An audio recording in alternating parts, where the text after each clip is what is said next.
Hi there, and welcome back to my channel Lunatia Books. My name is Elin, but feel free to call me Lunatia or Luna, and in today's video I want to talk about my January reading.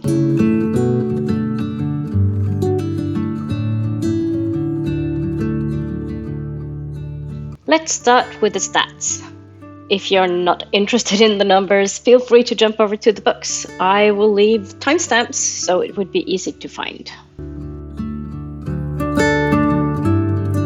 In January, I read the total number of 12 books. That's a lot more than I planned on. I know that one of my 2024 goals is to slow down, but I honestly don't feel like I'm rushing through the books or that I push myself, so it's all good. Of the 12 books, 6 were fiction and 6 non-fiction. I read 6 books in Norwegian, 5 in English and 1 in Swedish. I'm actually really pleased by the balance here. For several years, I've read a lot of books in English. I actually had to make a change some years ago when I realized I hardly read books in Norwegian, which is my native language, to push myself to read more books in Norwegian. I'm very happy that I now read more books in Norwegian without even having to push myself to do it. I read a good mix of books this month, and I read 4 that was LGBTQIAP+. 2 books were poetry, 2 science fiction and fantasy books. I read memoirs, romance, nature science, graphic, as in graphic memoir, and more. However, I didn't read any young adult books. After starting my current job in July last year, I definitely read less young adult. Now let's talk about the books that I read. My first read of the year was Ace, What Asexuality Reveals About Desire, Society, and the Meaning of Sex, written by Angela Chen. This is a non-fiction book I have been planning on reading for a good while, and I was pleased to finally get around to it in January. I don't identify as ace myself, but I found the book to be very informative, and I think it's the sort of book where you can learn about yourself and others regardless of identity. It was well written and easy to understand, and definitely worth a read. The next book I read was something completely different. Et nytt navn, or A New Name, by Fosse. This was the third and last installment in the Septology, and it's literary fiction. I know some people look at the text and the lack of punctuation might scare them off, but once you sit down and get into it, it has a flow and rhythm, and there are natural pauses. I have absolutely loved the Septology, and I have read them in the original Norwegian nynorsk. I find the language to be absolutely stunning. This last installment was a lot more sad than the first 2, and an absolutely worthy ending to something beautiful. Ljudet av fötter, or The Sound of Feet, is the first book in the Monica trilogy, written by Sara Lövestam. As far as I know, this book is not translated into English nor Norwegian, and this was my one Swedish read this month. For those of you who doesn't know, I have been reading Swedish since I was a child. My paternal grandmother was Swedish, and when we visited, I used to read the Swedish children's books they had. I also grew up close to Sweden and was able to watch Swedish telly, so understanding Swedish comes quite naturally to me. This book is about Monica, and she's from a dysfunctional family. She grew up with a foster family, and against all odds, she does really well in her life. There's just one thing though. She struggles with getting pregnant. There is nothing she wants more than to have her own child and to prove that she can be a better mother than her own biological mom was. She's now at the age she only has 1 shot left to succeed with IVF treatment, and with the personal crisis that comes at the same time, she starts to dig into the history of her biological family. It turns out that her family history is by far more mysterious than she ever imagined, and the more she digs, the more surprised she is. I really love this book, and to be honest, I can't wait to read the rest of the trilogy. Out on Good Behavior, written by Dahlia Adler, has been sitting on my Kobo for quite a while. This book was recommended by Bebella, and I will leave a link to their channel down in the description box. This is actually the third book in the Radley University series, and I must admit I haven't read any of the other books in the series. Reading it pretty much as a standalone worked very well though, and I didn't feel like I missed out on anything. The main character is Frankie, who doesn't really want to be in a set relationship, but then she crushes on Samara and decides to give it a go.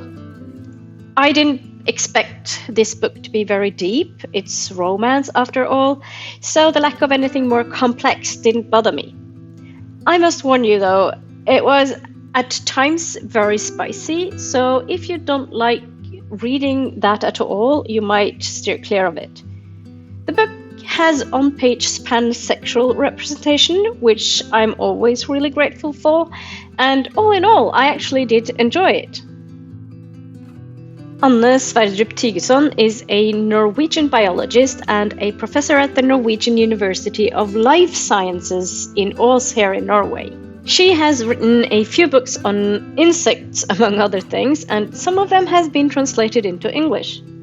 The book I read in January, Skogen, trær, folk og 25,000 andre arter, or forests on trees, people and thousands of other phenomenal species, was a book on forest nature, species, diversity, and people. I loved this book and I found it to be quite thought-provoking. Even though the book centers around the Norwegian forests and nature, I think it would translate well enough, and I know at least one other booktuber who would enjoy it. Yes, I'm looking at you, Heidi. I will leave a link to Heidi's channel, My Reading Life, down in the description box. Fourth Wing by Rebecca Yarros is probably the most hyped book of 2023. When I read books that are hyped like this, I must admit I tend to be fairly skeptical. I didn't know all that much about this book though, but I did know that there would be dragons and that it would be action-filled. This book delivered exactly what I wanted and expected to get from it. Plenty of action, lots of dragons, and a book that would entertain. If I had wanted something deep and literary, I would probably have gone for something else. In addition, I got a strong female character, and her strength was mainly due to her being very smart. Also, she's a small person, which I for sure can relate to. Would I say it's among my favorite books? No, I wouldn't. Sometimes all I really want is good entertainment, and that's what I got. If you've been a subscriber to my channel for a good while, you might remember that I've read the books by the siblings Abida and Abid Raja. Last autumn, Nadia Ansar's autobiography, Min Skam, or My Shame, was published. In this book, we get to know her story as well as her perspective of some of the things that are touched on in Abid Raja's book. Nadia Ansar tells us that even though her parents were quite liberal, she always felt she needed to be perfect. At a young age, she experienced abuse by a grown-up close to the family, something that affected her strongly while growing up. She felt a lot of shame and changed her behavior. This was a very interesting read by a woman who is clearly really smart. Nadia Ansar has a PhD in psychology and shares some really insightful thoughts on the psychology behind shame in her book. It is clear that she sometimes falls in the shadow of her husband, but personally I think her book is by far more interesting and well written. I pretty much stumbled upon the graphic memoir Us, written by Sara Soler, on a very slow day at work. It's translated from the Spanish to the English by Silvia Perea Labayan. As you should know by now, I'm a librarian and I work in a public library. I was working late, and due to a very, very heavy snowfall, it seemed as if most people decided to stay at home rather than visit the library. Well, good for me, because I picked this up to pass some time, and I absolutely loved it. This is the love story of Sara and Diana, and we're taken along Diana's transition journey. It is well written and so informative. I'm blessed with some wonderful trans people in my life, and I always strive to learn more and work on being a good ally. Raudt, støv, or Red Dust by Tore Kvæven is a dystopian science fiction novel. This is the first book in a trilogy, and it's set in Malaysia in 2060. At this point, the Worldwide War has been going on for 17 years, and everything the main character, Lieutenant General John Arnhem, has believed in seems to be changing. The victory he once believed in seems to be even more further away than ever. Pretty much everything seems bleak. This is the kind of book I normally really like, but I was unfortunately disappointed. I think the book would have benefited by getting some extra depth, and with its just under 280 pages, the author could easily have fitted it in. A while ago, I created a reading channel called Lunatia's Reading LGBTQIAP+ Around the World, Episode 1. I made this for me to read books by LGBTQIAP+ authors from all over the world. The challenge requires for the book's author to be born in or live in, or both, the country listed. The challenge is held over on Storygraph and open to everyone who would like to join. There is no time limit on the challenge, so you can even add books you've read previously. You find the link to the challenge down in the description box, so you can easily join if you'd like. Ocean Vuong was born in Vietnam and is openly gay. I decided I wanted to read one of his books for the challenge, and I picked the poetry collection Time is a Mother. This poetry collection was even more impactful than I expected. I don't always cry while reading poetry, but Time is a Mother actually had that effect on me.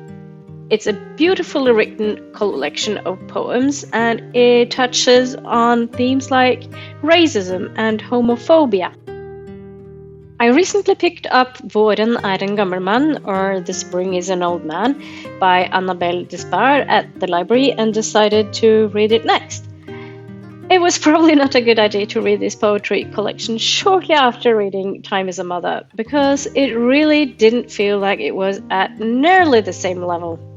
I know it tells the story of a mature woman who opens up about things we rarely talk about, but it just didn't grip me. I don't know if it would have been different had I decided to read it at another point in time. I have been fascinated by India for years and love learning about India's history, culture, languages, and people. For years, I've been saving money to visit the country, and unless something happens, this is the year I finally will. The trip is booked with an agency that has been around for years, and I will be going on an arranged trip around the north of India. I have read books about India previously, but really wanted to read India på 200 sidor, or India in 200 pages, written by Torbjørn Færøvik, as I've heard good things about it. Of course, it's hard to write about India's rich history in just 200 pages, but I still thought it gave a decent overview. I mean, I learned more about India's history in this book than I ever did in school. I hope to read more books on India, both fiction and non-fiction, before I leave in October. And that's all the books I've read in January. Let me know in the comments, how many books did you read in January? Did you get a new favorite? Have you read any of the books I talked about? I would love to hear your thoughts. That's all for this time. I'll see you in my next video. Bye!